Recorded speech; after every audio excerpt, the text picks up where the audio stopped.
Hello again, I'm back with MoYou London's Kaleidoscope Collection 04. This is one of two kaleidoscope plates that I bought. Who knows, I may buy more, but for now these are the two that jumped out at me because as of yet I'm not independently wealthy. Hope springs eternal. Someday I will own all of these plates.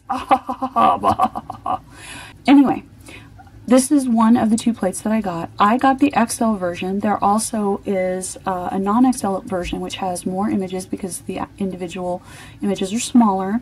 But I absolutely, without a doubt, want these to be able to cover my nail completely. So I wanted to make sure that I got the XL so that I wouldn't have to worry about that. These are a little bit hard to describe, I guess. So they all look a little bit like flowers. This one looks kind of like elongated diamonds. And this is sort of a mesh pattern. This reminds me of spirographs that, you know, of course, I'm too young to remember for sure, but, you know, I've heard about them. This is kind of cool, like trumpets or something coming out of the star. It's, or maybe like flowers, like lilies or something. And then this is a standard, it's almost like a zigzag pattern, but curled around.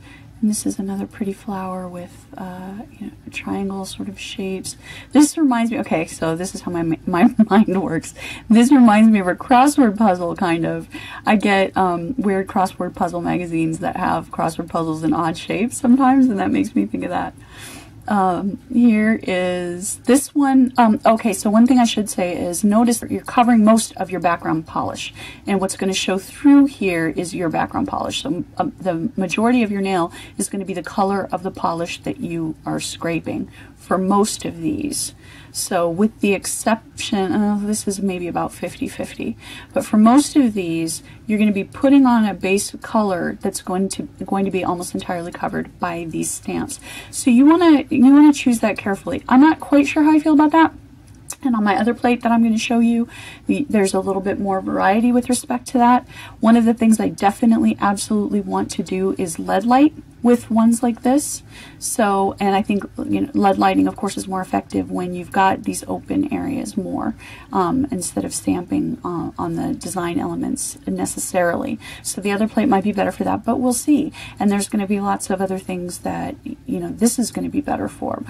If you did a little splodge design where you put different kind of colors in a sort of a tie-dye pattern underneath and then stamp this over or stamp that over, you're going to get just little hints of different colors showing through, and that could be really, really cool.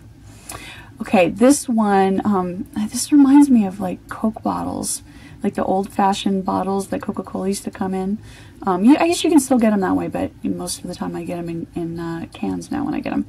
And this is very snowflake-like, this one. This is almost like beams of light coming off a star, and this one is very trippy, psychedelic 70s, maybe like starfish on acid or something like that. And this is kind of chrysanthemum-y. Chrysanthemum-y. It's like the worst horror film ever. Chrysanthemum-y.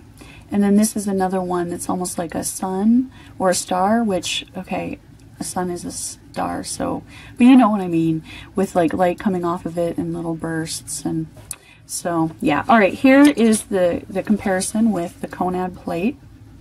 And you can see that all of these, if a Konad image works for you, this is definitely going to work for you. And you've got about half again as much space, lengthwise and widthwise, as the Konad image. So you should be fine. I will take still pictures, link them on my blog, along with some form of test manicure, either just plain test or an actual complete manicure. Links are down in my description box. And if you have any questions, let me know. Thanks for watching.